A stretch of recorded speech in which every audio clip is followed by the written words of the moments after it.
Good evening, everybody. Welcome to our June regularly scheduled Fountain Lake School Board meeting. Let's stand for the pledge and a prayer. I pledge allegiance to the flag of the United States of America and to the republic for which it stands, one nation, under God, indivisible, with liberty and justice for all.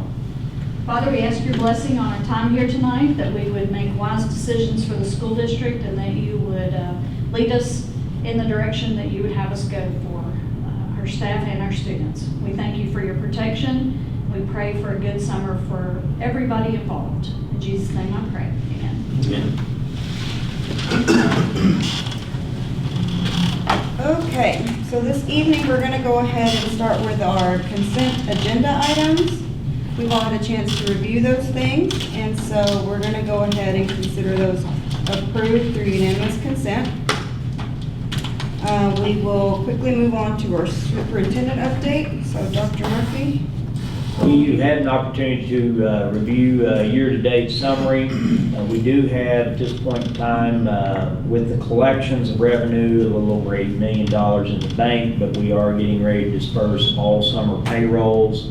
And so you'll see a significant reduction in the overall balances based on the final payout, because when we pay out June payroll, it will take care of teacher checks for June, July, and August.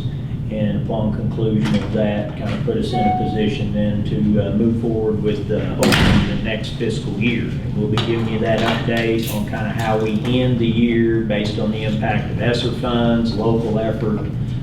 Overall, very busy year, but a balance of federal funds with local effort, and we look forward to giving you a summary as we move into July and August.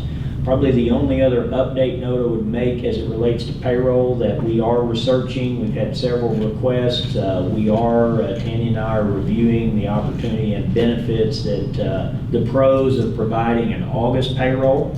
That would give an advance payment to employees, and that would balance out their 12 checks starting with a August payroll and then concluding their last check in July. That would be for the next fiscal year. So moving into the following. September's a long time to wait for a lot of people, and it's September the 15th before they receive pay. People coming into the district as new hires out of college, waiting until September for that first check is very challenging as well. And I've worked in districts where we've done a September first payroll and then do 3 checks in the summer. If you do an August payroll, you only have 2 checks in the summer. It also helps on the bookkeeping side. We're not having to run 3 payrolls consecutively, and this month of June is really a challenge on the payroll side. So it is, a part of it is a balance of to the employee and to the bookkeeper. Okay. Any other questions related to financial review? The next area that I would kind of allude to is I'm going to try to give you a master facilities plan update. We have been working, first and foremost, before I announce Josh, I would want to indicate that the dirt removal project through district balances that summarized roughly $560,000 worth of expenditures is complete. We have opened the interior cones by the agriculture building. I know several of you have chosen to move them over and drive up there. I give you full flexibility if you want to go up there and take a look. I invited the alumni at Saturday's meeting. The biggest class was the class of 71.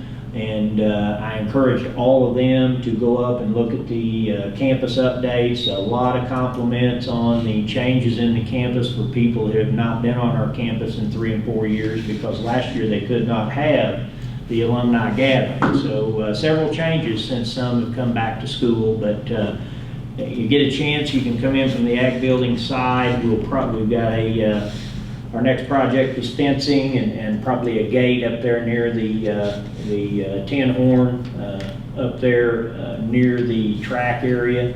We're trying to get some cameras up. Of course, Hellas, we're probably going to stay closed this week because of the track update. But once we get beyond the track being complete, it's district property, and it was designed for the community to utilize, and hopefully we'll find it to be an advantage to the community for a long period of time moving forward. We think that it will enhance the safety of pedestrian and as well as parking and accessibility at games. So with that, one time turn it over to Josh. He's here with Modus. He's been our architectural partner since the inception of my work here at Fountain Lake. I think we selected you after about a year to a year and a half here, so we've been together 4.5+ years. So share with us kind of where we're at and where we're going from completing our master facility plan to serve the students on campus. So, no, there's always been what is the big picture, and I promise you I'll keep it relatively short because I know there's other And we things. want good information too. But, Yes. you know, this large piece of dirt, right? What are we doing with it? What is the end game for it? As we've started kind of going around, we've always been trying to be very strategic in our intentions with where it wants to be, what's going to happen. And Dr. Murphy and myself and Hayden, not only have we visited other facilities, we've talked a lot about this in great detail, about what can we do on a very low cost scale right now that sets the district up for a long-term payback. What can we do that really will help us? And as we've been going through our facilities master plan, we've always tried to keep in mind some of the big picture items, like what's the future growth potential, where would you go with that, what is athletics, what is academics, where do those things start to align, where does our elementary start to morph into? So as this project has started to kind of show up tonight, I'm going to show you just a little bit more in the step in the final direction of where we want to go. We've always talked about the elementary school, and if you remember on the early conceptual level, we very much started to play with the idea of being up on the ridge. We like that in so many regards because it gives us a new face to the campus. The downside of that is it doesn't really interact with the rest of the campus, what we currently have, the amenities, some of the facilities that we already connect to. So we kind of challenge ourselves like, okay, we know that there's been some money spent on those tennis courts, but maybe that work and that money has been spent in a good way to prep a site for a future campus for the elementary school. So tonight I'm just going to show you some very conceptual stuff, but things that allow us to be in the valley. So on the right, you'll see that, you know, a year or so ago, we spent some extra money getting the topo and the survey back into that area so that we knew how large that would be. In our current configuration, we really have earmarked the idea of a pre-K through 3 being ideal for that area because, again, stretching those classrooms, making sure that we're sitting there. We're going to need to spend a little bit more time and money probably towards what we've kind of done over here, where you spend it really right now, upfront money, working that hillside over, clearing some of that, revealing some of the you know, what's to happen in that valley, allows us to get us in a position where we're going to be successful. This particular version is showing a 2-story option that has 3rd grade and some ancillary classrooms actually being elevated a little bit. For us to be able to sit on that site and get all pre-K through 3, it would be advantageous to go vertical. That's not really ideal when you get to the 3rd and below. A lot of times, like I've got currently a project under construction that is pre-K through 6, and 4, 5, and 6 is up. They're a little bit more mobile. They're a little bit more independent. You can tell a student, hey, I want you to go down to Miss Anderson's or Mr. Carter's classroom, and they know where they're going to go, and they can be independent. But when you get into pre-K, for sure, through 2, you want to keep them on one level. I have elevated 3 just to fit there. So there's some future investigations here to get the pre-K through 3 all on one level. We think that it will fit in that site. We think that with some, you know, correct moving around and playing with that facility. This is very conceptual, and Katie and the principal, vice principal will need to spend some time with me to kind of really hone this into a full-on design. But next, Hayden, there's some conceptual efforts that you kind of haven't seen. This is far more realistic. And I might dim this front light just for the sake of, there we go, just for the sake of seeing it a little bit more. You know, again, we've tried to do something that would, you know, talk about transparency and safety. It talks about connections to the rest of the campus. You'll notice that it has a very public front to it. Something that we already know, we have security inside of the campus. You have a unique scenario where you are surrounded by your whole campus. And so we think that this should be a really, you know, positive, very nice looking setting for the campus. The picture on the top right kind of gives you an elevated view so you can see how it kind of trickles that back into the valley a little bit. And the two other perspectives are those that are just kind of up front, seeing the main entry into it. I have a question. Can you go up to that top right picture and point to where the tennis courts are right now? Okay, yeah, absolutely. Just so I'm gonna steal your mouse I for can- a second, and the I can current, get my yeah, bearings. the current tennis courts are kind of right here. You're seeing them like right here, right now. So we're Okay. tucking it in, that goes back into the valley, and this comes up, so the hillside starts to go elevated right there. Okay. Valley would be a little bit of woods back in there, so That's we're right. going back in. Okay, going back into the. Yeah, because it's a lot flatter back up through there, and we can move the water over and keep That's it in right. that ditch line. Okay. And then pick up some of the flattened area without having to do a lot of additional dirt work, but there is going to have to be some dirt work, but we're trying to keep dirt work to a minimum. That's right. Taking out the mountain. Yeah. And that's the other thing, is by keeping it one level, we think that it'll actually, on a cost model, it'll save us money. So you might as well do flat work instead of doing vertical work. Right. Now, if the whole school is trying to be, I'd say, if it's all trying to go vertical, you can save some money because you can chase your plumbing work and chase your Right. structural walls. But there's not really a need to go completely vertical at this point. So we think that this is a more economical model and gets you more facility for the money. And functionality with primary age children, if we don't inherit too much of a cost from a dirt work perspective, we need to stay on one level. That's right. Long-term reoccurring cost, everything associated with that facility, it will serve students better and staff better long-term. The real challenge is in our site development, it's going to force some longer walks for some people staying inside, because this is not, an ideal. If he and I were to pick an ideal spot, we want a minimum of 10 acres and all of it flat. We don't have that. So we're having to make this fit, because we could have a centralized corridor with wings in all directions, and we cannot do that based on the topography that we're inheriting. That's right. So no, that kind of sets the stage for what the elementary school is kind of maturing to be, and obviously we have always thought about that. I'm going to show you some things, some bigger picture items here next. So the thing about that is we always wanted to connect, and so where we're headed with this is the fact that you can start to see the tethering up the mountain, up the hillside. But there's a bigger picture that's even beyond what you see here. So next slide. We've been spending some time with BNF Engineering, and the green, what you're seeing is a road going out and around. That's the thing that starts to create the campus kind of loop, if you will. And that's where it would connect right in front of the elementary school. Why there? There's two reasons for us. One, we think cost starts to work. We can work with our valley and go up and over. And then two, we can really control where our patrons are coming and going. So for instance, we've got horizontal parking that's going on, what is going in east and west orientation. We've got tennis courts to the left. And then we have both softball and baseball up there. So what we like about that is that starts to give us this kind of terracing effect. And it marches down to a bigger kind of campus question, and the large white box that you see, the rectangle at the end of the football field, starts to earmark kind of a bigger picture. For us, it starts to get into a facility that has a truly a multi-purpose facility. It does a lot of different things. It gives us family consumer science, robotics, 2 to 3 other classrooms. It's a facility that helps facilitate the needs for our future gymnasium. It helps facilitate the needs for a health science center. It facilitates the idea of an indoor practice facility. But it's a building that starts to become truly a hybrid. It's purely about this connection to high school, this elevation of being able to have something that works with the hillside.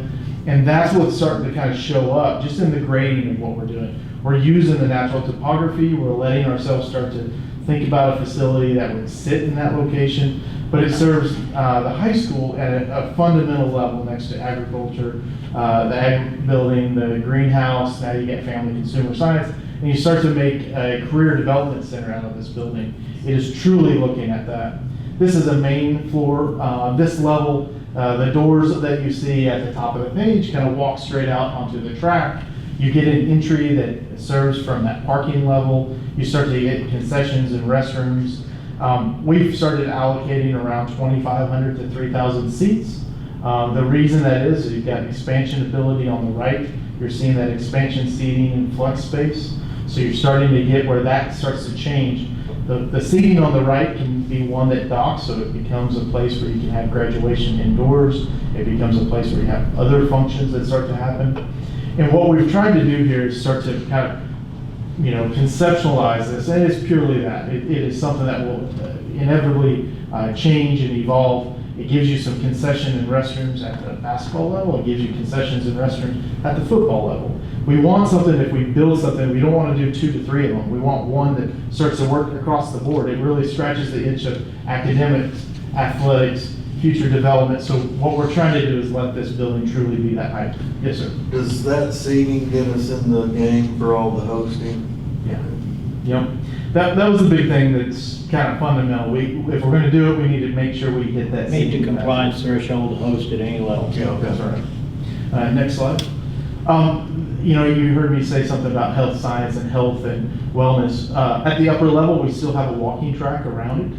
We would have potentially an outdoor seating and booster suite, community flex spaces where patrons can rent and host an event and look over the football field during a football game, or at a basketball level, maybe that's the band upper level where the band performs and kind of to the crowd. To the left, what you're seeing is that community health center. This is beyond. This is a facility that could happen to be a workout space or your staff and community members could come in and after hours, and from 3 to 6 or 7 at night, it could be open and have more of a multi-purpose area for the overall village and you think about everybody that can be using this facility. Obviously, we wouldn't want people to come in and destroy anything or courts or things like that, but it truly could be a hybrid where it is a facility that meets all of those needs. Kind of the intentionality there would be to expand an opportunity for the community to be a shared space, but we would employ someone to oversee the facility during that window of time, and really to allow for not only weights, but cardio, all the different things that we're kind of doing right now in our current facility. A further expansion of that and open up opportunities for community in that regard is kind of what I challenged him to. And we also looked at how do we control it, so that we've looked at several different facilities so that we could control egress at this level, access the indoor or no access to the indoor. You could have access to the upper mezzanine without having access down onto the playing floor. So giving us the options to allow for access control versus open access to the facility. It is not something that we want to just have full access to. It'll be a controlled access point, but definitely the walking track and potentially access to the indoor at different times would be beneficial to our community. That's right. And even at the ground level, what you saw in the plan was the fact that all sports come together in this facility. You don't have this separation of football and basketball and volleyball. They all can be served in the same place. They have locker rooms for each. You have game day. It's a privilege to kind of be here. We don't just wear them out. We're able to use those facility needs in a way that your high school, senior high is, training here, working out here, going to locker rooms here, going to the field. The basketball can have that same relationship. So you build this kind of synergy of your student athletes as well. So it becomes truly kind of a hybrid. It becomes a little bit of everything. What I did do is I started, go ahead. Go ahead and echo the fact that in this, we would cover this floor, and to the right-hand side, we would have the ability to do large-scale performances. And so I've designed this in a manner where you could bring the band in on the floor level for a concert, performing to one side and viewing 1,500 plus people on one side. So it could get us a fine arts approach in a large scale venue. I've also rented out these type facilities for, right now we've got 3 venues coming up this summer with Hot Springs Village, the community band that is heavily laden in the Hot Springs Village. They're using our auditorium right now every Thursday night. So really trying to create an emphasis and a place for, this is not just an athletic facility, this is a community and a fine arts, but everyone's going to use it. We're just going to schedule it because space is a premium on our campus. If you talk to any of our extracurricular people, band, fine arts, gaining access to practice is a challenge on our campus, and we're that footprint's going to continue to grow based on student enrollment. That's right. Good point. So what I did try to do is throw a few conceptual renderings so that people start to ask you, hey, what does this mean? What does it look like? These are just very conceptual. You know, you can imagine on the hillside of how this will start to take shape. It's very, a facility that needs to be efficient. It's going to have a structural grid that's efficient.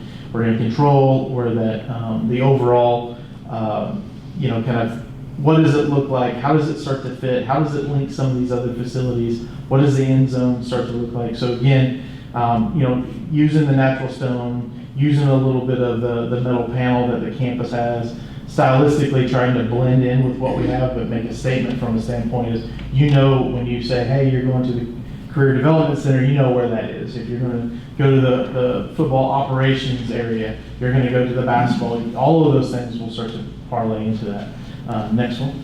And it echoes the south entrance into our campus. That's This is right. the new south entrance onto the campus, is how you'd be driving in and viewing this. That's right.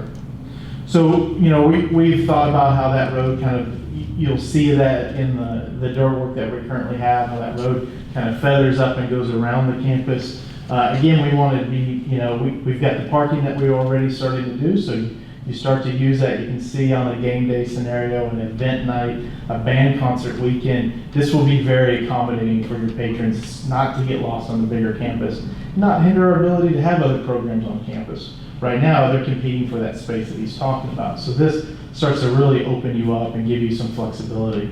And allow for egress from the current student parking lot that you've just built out, or the new parking lot, so you'll be able to enter from above or below depending upon the demand of individuals entering the facilities. Our main egress point for events will be at the upper level, but if we need overflow parking, we can open up and use our student parking lot that we have built out from the lower level as well.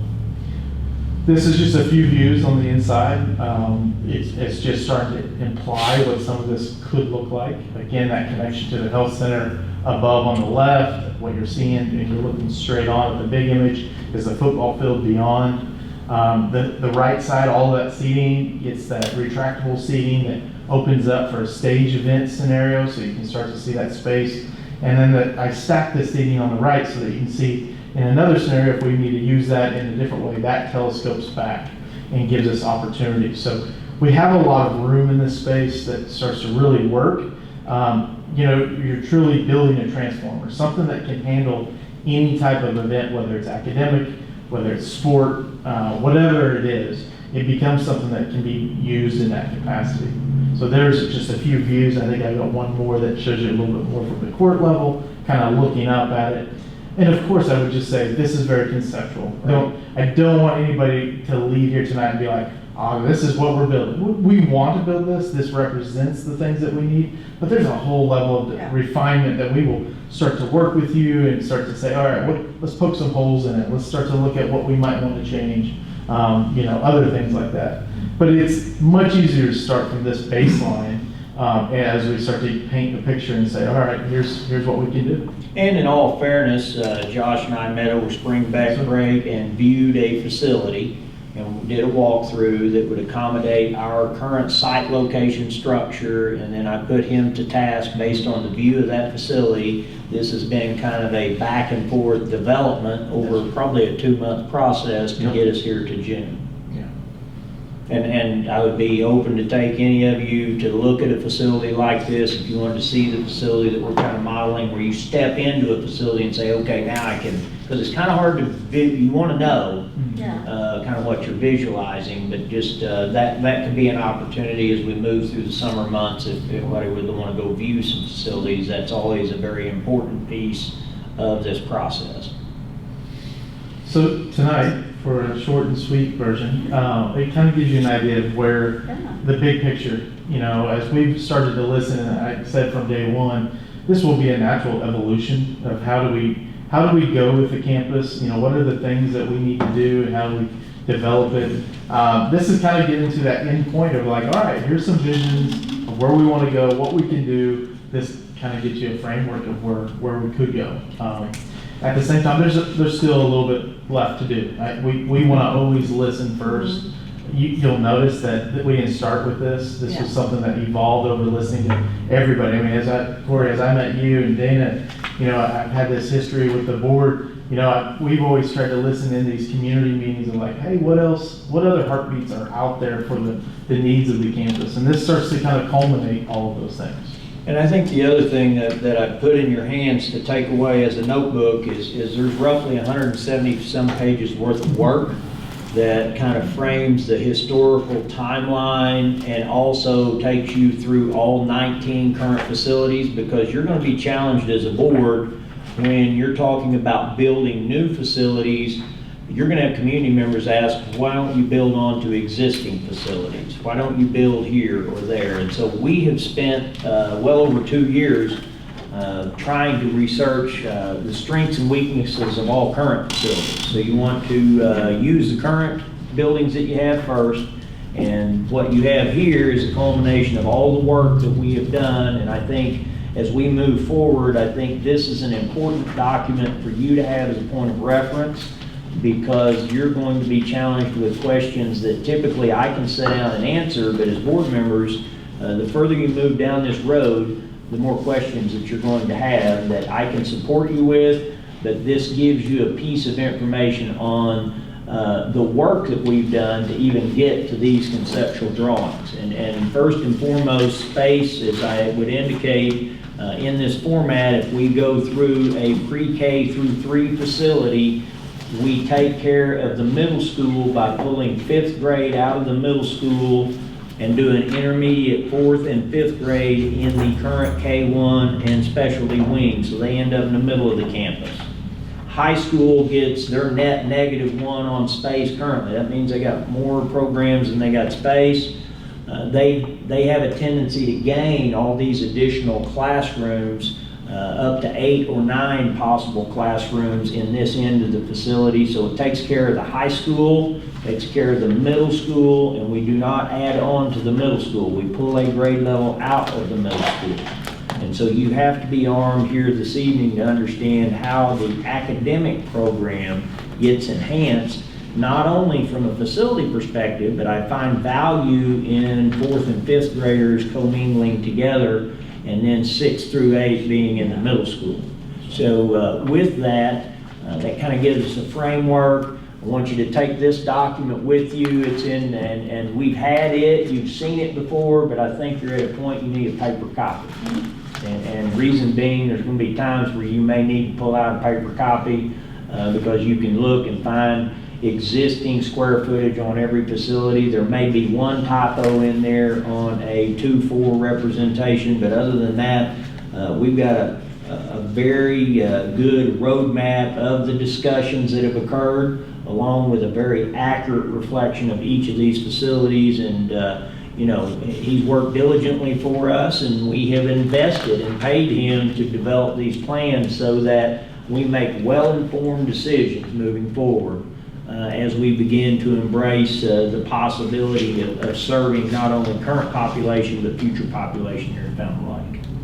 I would add one thing is that this is updated as of spring break, meaning that Hayden over the last summer, the facilities that were updated, mechanical, roofs, things like that are culminating into this. So at each summer, end of the year, your calendar year, we try to make sure we document those things, whether we come out and drone them or we take pictures of those things. So it has been an ongoing evolution. The second part of that is I want to compliment you as a district. Your facilities from an ongoing maintenance is more proactive than any other district I've worked with. I work with about 23, 24 of them right now. And you should really, I want to say this publicly because I know how hard these two have worked towards that, staying on top of it, adjusting things, addressing things. I don't really get that much. A lot of times I'll come back a year or two later, the same thing that we had concerns about weren't really swung through. And these two guys have done a phenomenal job at taking care of those things and at the same time being very proactive. So when your patrons ask you, how is our current facilities, they're as good as an aging facility can be. Some are 30 years old, some are 50 years old. They have been very diligent on taking care of those things. It's really nice when you come back and you realize that things happen You know, it's like, oh, great, we addressed that leak, or this mechanical system, and it's an ever-moving target. That's the thing that deferred maintenance, people don't talk about with facilities as much, but it's a real thing. You will have a course of the life of the building, and it has those things. So thank you for allowing us to kind of step in and do what we can. These things are the fun things too. The other things are less fun, you know, replacing, you know, HVAC is not always the most exciting thing, it's a design work, but we are really excited about the potential in your campus. We think that it has great strides in the right direction for the next chapter. Honored to be kind of at this table with you, and so we're happy to continue this conversation. So. And I'm glad y'all have been in it with us for 5 years or so now. Yeah, absolutely. You know, because you've been able to morph with the changes, because we didn't own that property 5 years That's ago. right. You know, so, yeah. It's been a good partnership.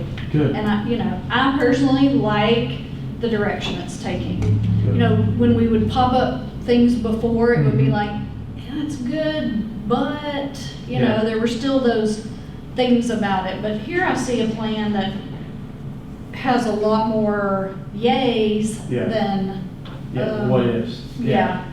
Yep. So Good. I like what I'm seeing. And I think that's a reflection of the continuum of conversation and work. You know, it's not that we did something and then we hold off for a year. You know, it's a continuation of discussion. This is what I'm hearing. This is working. This is not working. And you know, I shared with him. I just felt like the first approach on the south entry point, we didn't have a south entrance to get a view at, and you committed as a board to now be able to look at a south entrance. And whether we move our facility plan forward or not, we have roughly 300 plus parking spaces on grade adjacent to the track. We have an entry point on the facility. We have a new student parking lot. And all of those things is a component of our current balances. We took that out of our cash balances and made an investment to enhance safety and well-being of students and community on the campus. So seeing that now and then beginning to see this footprint, it becomes a little bit more real than me staring and just having you try to visualize and all you see is trees. I think trees sometimes are very difficult for people to visualize as a community, but moving that earth, the other test was to see what we were getting into. In my test in that context where we hit solid rock and we were able to excavate everything on that site location without having to bring in anything other than the equipment that you saw, and that saves you money versus having to have a rock clause. We held one, but we didn't need it. We view the same type of material, the partnership and discussion with McHenry exists on the top of the mountain. It might actually be a better grade of city pit, and I've had that discussion with you as well as far as that location, because that elevation point has to come down roughly to where the press box is at.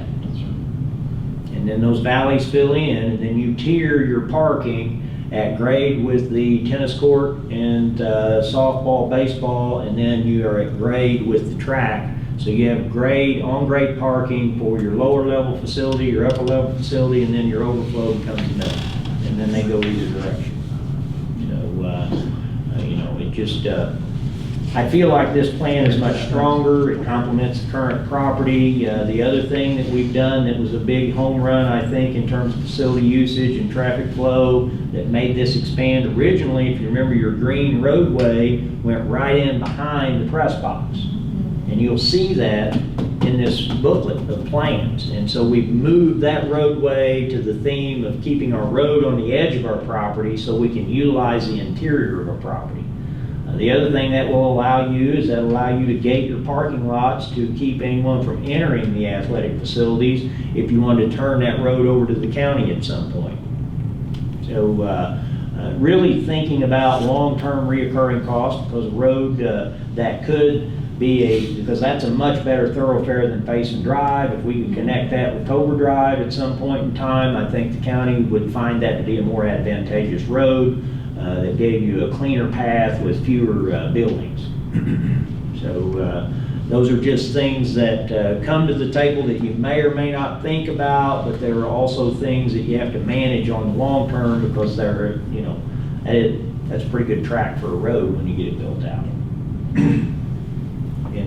be the only egress of connection between Fox Pass and the new roadway on this end. Anything else or questions for Josh tonight? Other comments, Josh? I think the only thing you and I had talked about is, next step is to consider talking to contractors and what does this start to look like Yes, from a sir. constructability standpoint. We're in no way, shape, or form fully through a design process, but we are dangerous enough we can talk square footages and they can see kind of what the intent is. We can continue that conversation. We think that makes some sense if people are going to start to ask questions to you guys as a board. What does this mean? What does it cost? Yes. How do we do that? So I know that Dr. Murphy and I have already started talking to contractors that have inquired about it, your local group, people out of Conway's inquired about it. So it inevitably, as these things are public knowledge, as we're at a board meeting, questions will come up, and we want to give you all the answers to be able to say, oh, I know about that facility. I kind of understand what the cost can be. This is the program. It's usually driven by, the square footage is driven by the program first. If we have that program in there, this is what it takes. This is what the square footages are. So those are the things that I think we kind of talked about. I would just give further clarity for the board and anyone listening. We did a request for qualifications, and we had submittals from Navajo and Hill and Cox.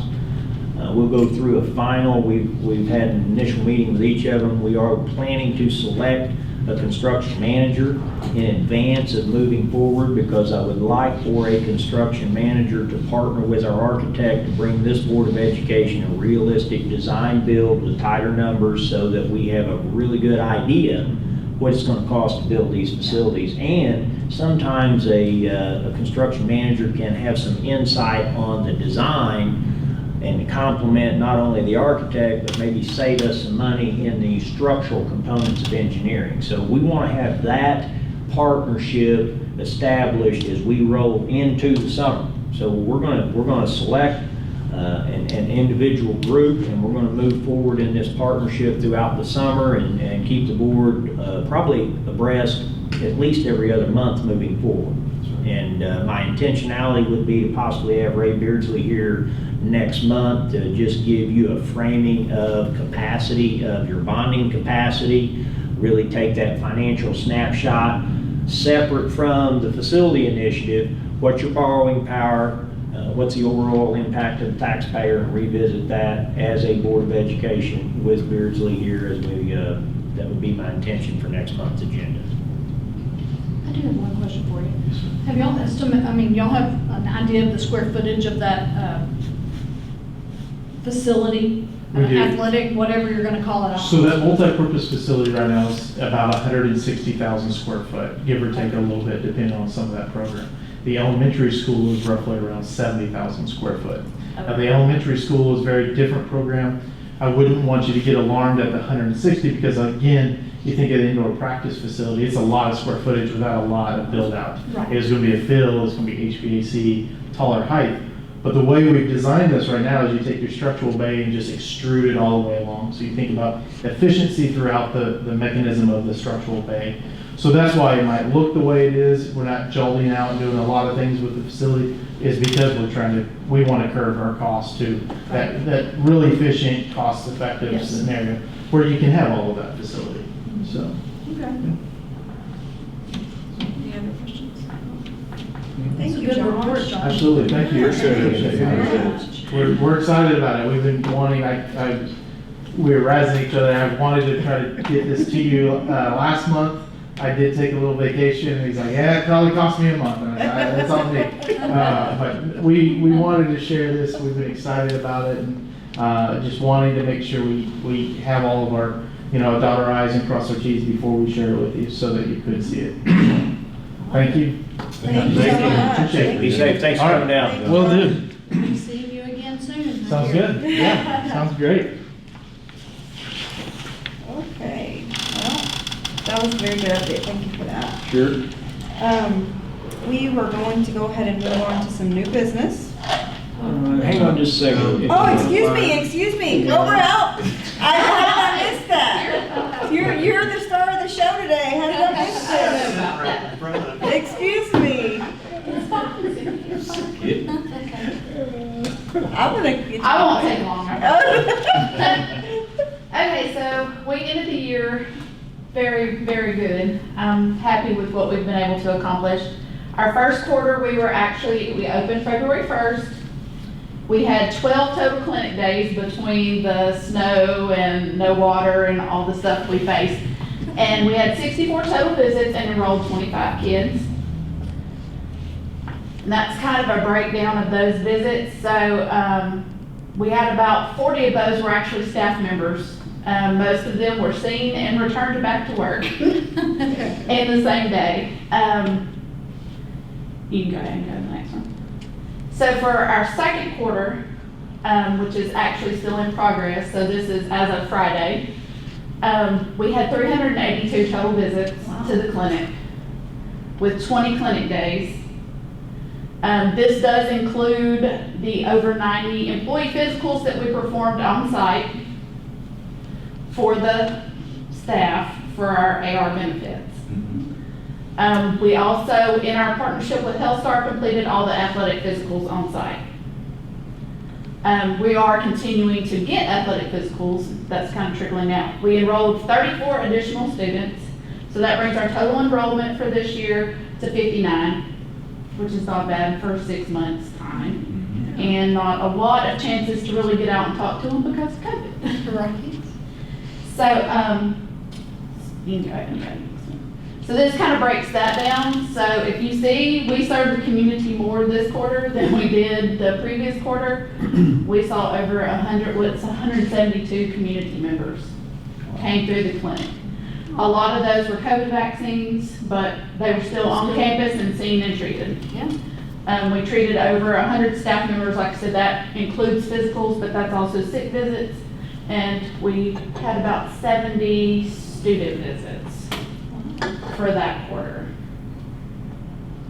And just a brief glimpse of some of our future plans. I'm planning to have vaccinations on site before school starts, probably around the 1st of August, to go ahead and get any kids who need booster shots, get them done here, and get them documented. We're also gonna provide a professional development opportunity for several of our staff members to get CPR, AED, first aid certification here. And we actually had enough money left out of the grant to provide that as a service through the clinic. Excellent. In the fall, we're going to switch up our days a little bit. Mondays weren't real popular for the most part. So we're going to try all day Tuesday and Wednesday and see if that works better, if we have more of a turnout. And that would allow for no appointment, walk-in, Yes. community, anyone? Walk-in community, I anyone. think We that's a are big seeing piece. overflow from HealthStar's clinic down the street. They don't take walk-ins down there. The providers don't like walk-ins, so the walk-ins are coming to us on those days. So we're hopeful that if that's successful, they may even expand us and give us more days. Right. Yeah. We're also going to possibly have a chiropractor that comes out to treat staff or students who need treatment. Maybe they can provide that here on campus, as well as HealthStar is talking about physical therapy, possibly seeing students on site if they need ongoing physical therapy, so the parents don't have to pull them out. And I've already started to reach out, try to get some kind of dental arrangement worked out, whether it's us taking the kids to the dentist or maybe the dental coming out a couple of times a year to treat the kids who can't get to the dentist. Probably the only comment I would make that you need to be aware of as a board is parental consent is still first and foremost. We're not serving anyone without parental consent. We still have a full level of nursing availability that is referral to the clinic through parental consent with the students. If our families go ahead and fill out the paperwork, and we have orientation coming back into fall, and make it very easy for them, for a child to attend in the same day. If the parent has never filled out the paperwork, they're going to have to come in and fill that paperwork out before they can be seen. So we have been discussing what back-to-school nights look like, how we get in front of parents, how we get some of this paperwork knocked out, because inevitably, when a child gets sick, parents at work. They're gonna have to take off work, come fill this paperwork out. If we get that done in advance, it gives them the ability to have a child seen on site. They can come be with that child, but if it's an older student and they give parental consent, they can allow them to be seen in the clinic as long as we have parental consent. Correct, Kim? Correct.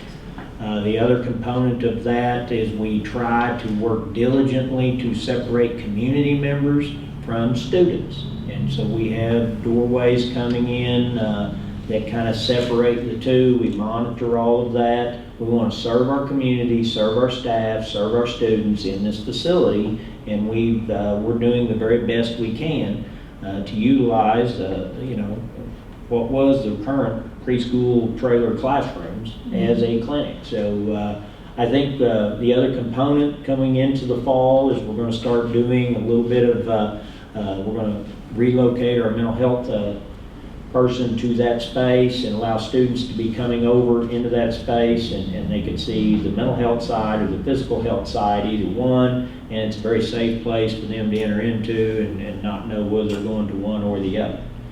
So that's another addition. Is there anything else that we've got going that we've thought about that we need to update the board on? Not currently, other than that. That's kind of the jumping off point anyway.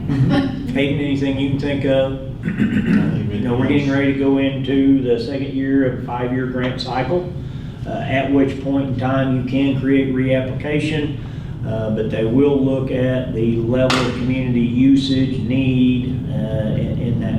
I've been very, I didn't know what the community side of it would look like until a personal experience trying to get my son in just to get a shot for poison ivy. And without, it's hard to get in unless you go to your primary care. And so a place to walk in is it's hard to find. And so if we can extend some hours consistently where our community can count on a walk-in clinic, I think we will find that we'll have pretty good community support. I'm very pleased with Kim, Hayden, the work they're doing, their attention to detail, and their commitment. We're off to a great start. She's not going to brag on herself, but when you compare a first-year clinic, the numbers that we have, there's not any other grants performing at the level that we're performing out of the gate. Told you were the star of the show. What did I tell you, Kim? And also, Try to pass her over. Yes, pass you over, Kim. we did all the renos and everything and came in under budget with money left over, so Very good. I think we're happy. Yeah, always. Very good. Very good. Thank you. Thank you. Thanks for coming in tonight. Before we get out of superintendent's update, you want to mention about the tree dedication and the plaque? I was approached back in the wintertime regarding Social Security office, inquiring about what they can do for your mother. And so in that context, we just kind of charted a course of working together, but there's been a tree dedication on behalf of Ms. Garcia just out from the playground area towards Faison Drive. And so that's something that we find value in and hopefully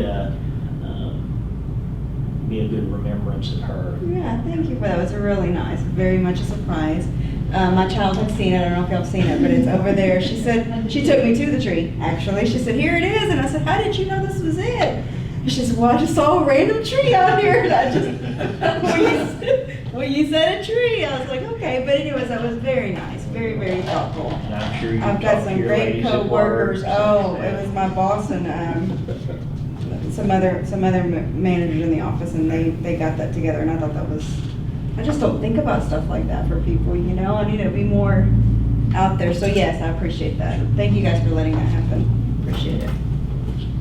Hayden, was there anything else from a facility perspective that warrants mentioning here tonight before we move forward in the agenda?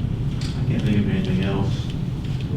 We mentioned on the front end the south entrance onto the campus. The intention will be to use that entry point with the opening of the school year. Trees will come down, it's gonna be a relocation of utility down through there, and so, as I feel pretty comfortable about, once they've cleaned it up currently on the site, we should be able to come in and out of there safely. So, It's we'll plan looking on so using it in the good. fall. It is looking so good. Wow.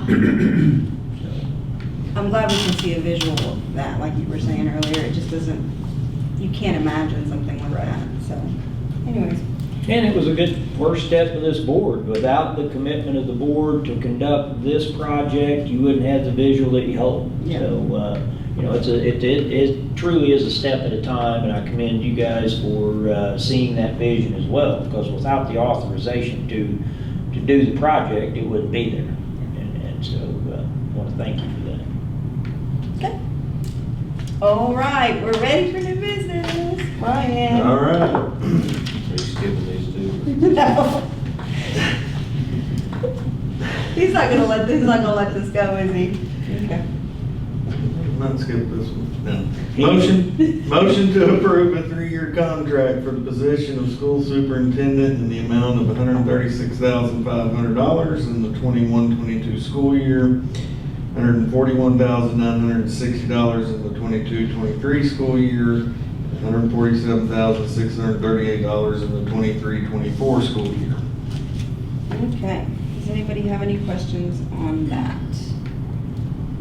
We've got there's a document in there that you can. Yeah, I tried to Yeah, you give you a history of compensation since the inception in 16-17 at the amount of $125,000. You did renegotiate last year, and really what you agreed to at that point in time was based on any prior raises that had occurred to kind of set the stage there. We've moved forward and provided quite a bit of money into the teacher salary index. This is a reflection of that, but also went ahead for the first time and actually looked at experience based on compensation of Garland County, and then just made a capstone note that look forward to continuing to serve the district, and will begin my 18th year as superintendent.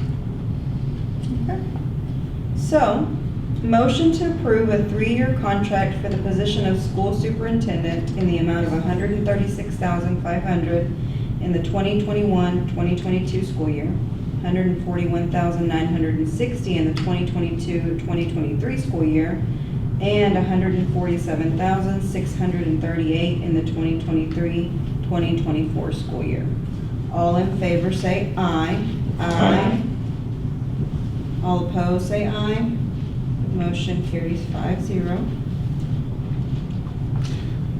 Motion to approve adding the district treasurer's salary schedule and the certified teacher salary schedule and paying this position on a 240-day contract. Okay. You want to tell us just a little bit about that? Sure. You know, as we've continued to move things forward within Tanya's role, it's continued to evolve, but she's also expanded her certifications. She now holds the certification as a business manager and has continued to advance training. I've tasked her with other related responsibilities. And really, you had a district treasurer position at one point in time, and in the inception of, if you remember initially, we hired Tanya and another gal to kind of share those duties, and then she had to leave and go to Texas, and then we took those duties back over within the confines of the office personnel. I find this to be reflective of we're at a point with where she's at in her training and work that she's doing and the workload that she does, that we move to this type of schedule again. And really what it's doing is it's reflective of the teacher salary schedule on a 240-day contract. So we're just pulling from the teacher salary schedule, 240-day contract, and that creates compensation for the position. So she'll just fall on that schedule based on her years of Yes, experience? and her new title will be district treasurer. She does work directly with the auditor and pulls the information. Now, ladies do help her, but she has to oversee, point of contact, make sure all documents are there.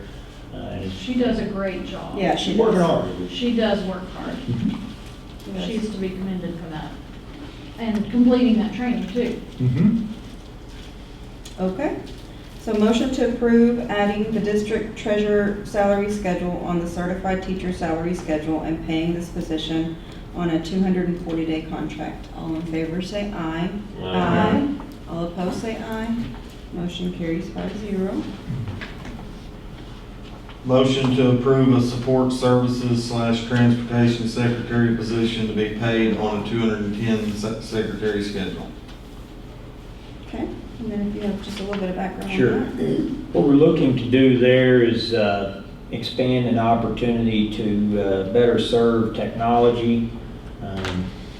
Since we have kind of restructured the athletic component, this position will also oversee all athletic travel, making sure that we have buses available. There's a point of contact working with Mr. Robertson in that regard. This is kind of a twofold discussion, so I'll just discuss all of this with you at the same time.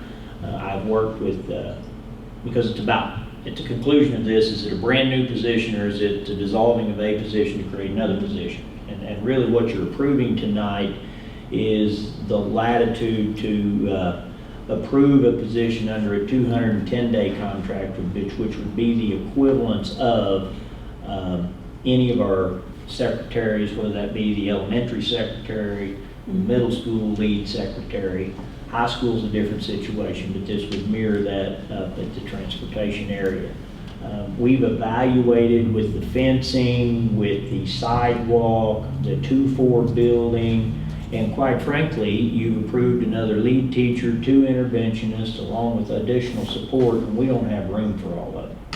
So what we're going to be doing is we're going to close the entry point into the 2-4 building, and we're going to route all student and parent traffic out of the front of the K1 building. Ms. Tammy Foster has worked with us extensively in that position.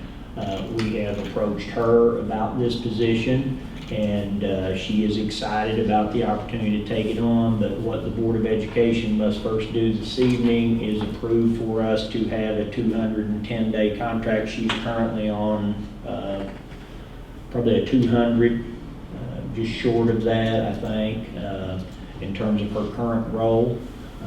But this would put our principal, assistant principal, and our ladies out front. Since we've kind of redone the main office, Right. we feel as though we've got a nice solid waiting area. We can address the volume that occurs there, and we do have automated door entries to allow kids in and out of facilities on that end adjacent to the playground where the library end is at. It'll be a change. There will be some individuals that may not think this will work real well because we've always had a 2-4 entry point. But for us to accommodate the level of support needed, we just do not have the space to accommodate the programming that we are trying to, and so we'll use interventionists actually in that hallway area. We'll use interventionists in the office. We'll have other individuals that take the current offices there. The counselor will remain up there. And I believe there will remain to be a teacher workroom up there. Mr. Mike will be coming down as well because in these plans, I've worked with Mrs. Curry and Mr. Campbell to kind of formulate a plan for how we do all of our programming at the elementary level and use current space without having to get another trailer. And so it's a cost-effective approach, and I feel as though it's going to help us address some potential concerns when we had the restructuring of the AD component. Plus we need, when I talk to the ladies down here, we feel as though from a facilities perspective, not so much transportation specifically, but we have a large volume of expenditures that come out of that. Hayden does a great job at having an individual up there to gather, collect receipts, help out with the gentlemen that all work up there because we've got technology, maintenance, all the components of support service up there really without a secretary. And originally I told you I might send Judy up there, and I found out very quickly I couldn't and run the office down here. So I feel like this is a cost-effective approach, and the net gain is roughly a 15-day window, and a contract is all you'd be approving between current pay and new pay.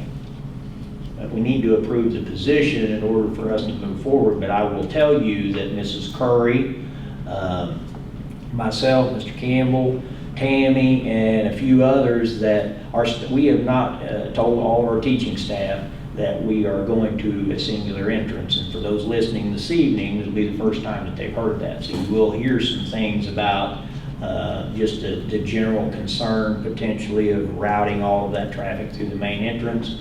But with our new staffing model that we have down in the elementary school, we feel as though it's very workable.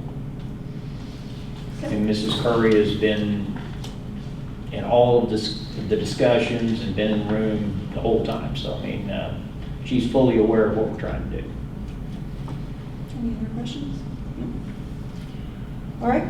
Motion to approve a support services transportation secretary position to be paid on a 210 secretary schedule.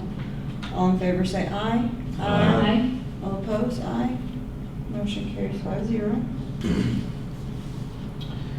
Motion to add Bass Club sponsor stipend to the 21-22 stipend salary schedule in the amount of $1,764. Okay, any questions? Motion to add Bass Club sponsor stipend to the 2021-2022 stipend salary schedule in the amount of $1,764. All in favor say aye. Aye. None opposed, motion carries 5-0. Personnel, we got a motion to accept the letter of resignation from the personnel below for the correlating position for the upcoming 21-22 school year. Chelsea Chandler, elementary teacher. Haley Eccles, elementary teacher. Okay, we've all had a chance to review those letters. Does anybody have any questions? Okay. Motion to accept the letter of resignation from the personnel below for the correlating position for the upcoming 2021-2022 school year. Chelsea Chandler, elementary teacher. Haley Eccles, elementary teacher. All in favor say aye. Aye. None opposed, motion carries 5-0. Motion to approve a 220-day contract for Chris Mungle for driver's education teacher. Any questions? Motion to approve a 220-day contract for Chris Mungle for driver's education teacher. All in favor say aye. Aye. None opposed, motion carries 5-0. Motion to approve Tammy Foster to transfer from current position to a 210-day secretary position in the support services / transportation department. Okay. Motion to approve Tammy Foster to transfer from current position to a 220, let's start again. Motion to approve Tammy Foster to transfer from current position to a 210-day secretary position in the support services transportation department. All in favor say aye. Aye. None opposed, motion carries 5-0. Motion to approve Chris Mungle as the Bass Club sponsor for the 2021-22 school year. Okay. Motion to approve Chris Mungle as the Bass Club sponsor for the 2021-2022 school year. All in favor say aye. Aye. None opposed, motion carries 5-0. Motion to approve Matt Carter to receive a daily rate of pay for work performed between June 14th and June 30th, 2021, not to exceed 11 days based on the 2021-22 contractual agreement. Any questions on that? Yeah, what was, tell me about that. Well, he's already started working here, and so, you know, he's working here for no pay, and so I feel as though it's a good transition piece. He's here on a daily basis. He and I sit down and talked. He anticipates being able to conduct probably 4 days worth of work this week, next week, and then probably 3 the following. It may not get to 11, but I told him I didn't want to see it exceed 11. It's really for working with the girls in the gym at all levels and getting ready. I know you knew he was here. Yeah. Yeah, and so he's been here prior to this. Anything prior to this would not be a part of the motion. Because technically his contract starts July 1. Yes, it'll be a July 1 contract. This gives latitude for us to compensate him for some of the work that he's performing here in June. Yep. Motion to approve Matt Carter to receive a daily rate of pay for work performed between June 14th and June 30th, 2021, not to exceed 11 days based on the 2021-2022 contractual agreement. All in favor say aye. Aye. Motion carries 5-0. Okay. So we'll move on to our board officer election for this year, or for the 2021-2022 school year, I should say. Do we have any nominations for board president? Go ahead. No, you spoke up first. Okay. Mr. President, I'd like to nominate Danny Greason as board president. Okay. Do we have any other nominations? Okay. So we're going to consider that approved through acclamation. We'll move on to vice president. Do we have any nominations for vice president? I'd like to nominate Corey George to return as vice president. Okay. Any other nominations? All right. We're going to consider Corey George approved for vice president through acclamation. Any nominations for secretary? I'd like to nominate Brian Lamson as board secretary. Well, Okay. I was lost in thought. Sorry, Brian. Any other nominations for Brian Lambert? Lambert. Hey, I was a late night. Yeah, we don't want to know about it. Any other nominations for secretary? All right. So if we don't have any other nominations, we're going to go ahead and consider Brian approved through acclamation for board secretary. Any nominations for dispersing officer? I'd like to nominate AKA Brian Lambert as dispersing officer. I didn't know what was coming there, did you? No, I wasn't real sure. Any other nominations for dispersing officer? Okay, so we're going to go ahead and consider Brian Lambert approved through acclamation for dispersing officer. Nominations for legislative advocate? I'd like to nominate Lloyd Little. Okay. Any other nominations? All right, we're going to go ahead and consider Lloyd Little approved through acclamation for legislative advocate. And lastly, for ASBA delegate, any nominations? Lloyd Little. Okay. Any I other nominate nominations? All right. If we don't have any other nominations, then Lloyd, we're going to consider you approved through acclamation as an ASBA delegate. Does he need to go back and read those final or no? No, but what you'll need to do at this point, yes, you need to read them now and take. The names filled in? But no, you approved each one through acclamation, so you don't have to vote. So Okay. you're finished. Okay. So anybody, I mean, that's it. We're all done. We're adjourned. I don't think I've ever used this, but